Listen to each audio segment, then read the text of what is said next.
Thanksgiving is one of the busiest times of the year. It's one of the busiest travel days, people getting up early to cook and spending time with friends and family that you haven't seen in a while, which of course always goes smoothly. But beneath some of this chaos is an important lesson for all of us to take away. Most other times of the year, when we sit down to eat a meal, either we're disconnected from each other or we're focusing on our personal problems. We're either distracted by a myriad of devices, constantly scrolling and really in our own world. Or we're so fixated on all the different problems that are going on in our life. Here's the update on my health issues. Here's the update on, oh, I didn't get into this school. I didn't get this job. Here's what's going on at work. And the reason we do this is because humans naturally have a negativity bias. We're much more prone to focus on the negative than we are to be able to recognize positive things in our life. Many evolutionary psychologists think the reason for this is that in order to survive, we had to be able to focus on the problems going on in our life. We had to focus on what needed fixing around us just so we could make it through the day. But this negativity bias has been developed and has stayed with us to the point that now, when we don't always need to focus on problems in our life in order to solve it, we seem to only fixate on what's going wrong. Now, Thanksgiving comes in and totally interrupts this negativity bias pattern by forcing us to go around the table and focus on cheesy traditions like,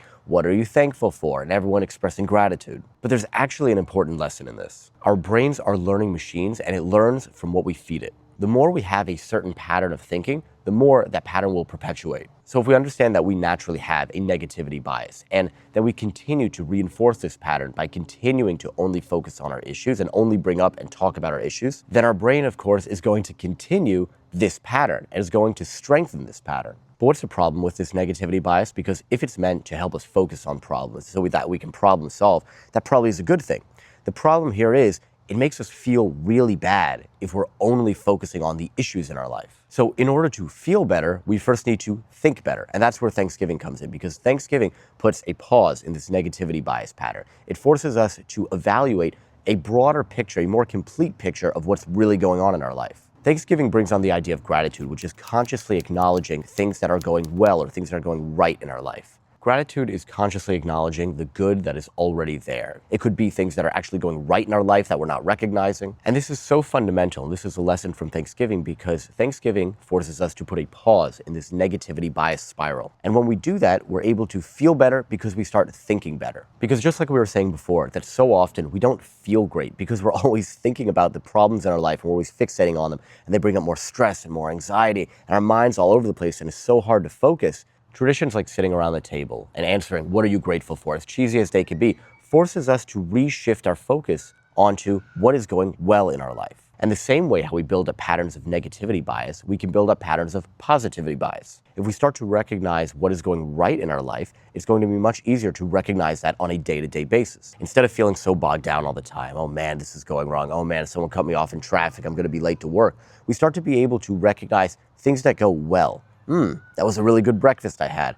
That was a really nice conversation I had with somebody. When we recognize these positive things, we start to feel better because we start to feel the gratitude the more that we think about and engage with this gratitude. So look, the truth is your problems aren't going to magically vanish on Thanksgiving. That's not how it works. That would be really cool. And a lot of times we think that the problem with gratitude is that we're just going to gaslight ourselves into ignoring our issues. But that's totally not what it is. The truth is we usually have a monolithic view of our life. We're only able to focus on the negative and we tell ourselves, I can't really recognize the positive. I can't be happy until I solve the negative issue, until I solve the problem at hand. But that leads to such a dull and dreary life because problems are always going to be added on. There's always something to solve in your life. So gratitude and recognizing the positive and developing a positivity bias isn't about gaslighting yourself and isn't about ignoring your issues, but rather it's about seeing the complete picture. It's kind of like if you went to look at Van Gogh's Starry Night and you only looked at the bottom half of the picture your whole life. You'd be missing the best part, the whole skyline above. So what the message from Thanksgiving is it allows us to appreciate an imperfect life.